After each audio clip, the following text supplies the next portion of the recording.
Hi everyone, in this tutorial I will show you how to get the aura pod for free in the fastest way. Okay, let's get started. First, on this Fisherman Island, just look for the aura kit that's standing near the road shop like this. Over here, just meet the aura kit. This one.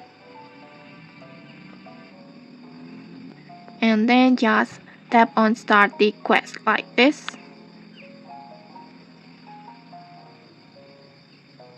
And then over here you will receive a quest list that looks like this. But remember, you can only start the quest after reaching level 200.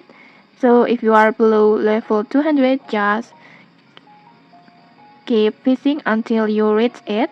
And once you're on the level 200, just start to do the quest. Just keep fishing on this Fisherman Island and then until the quest requirements are completed. And okay, that's it. After finishing the quest, you will automatically receive the free aura pod. And okay, maybe that's it. If you found this helpful, don't forget to like, comment, and subscribe for more tutorials. Thanks for watching and see you.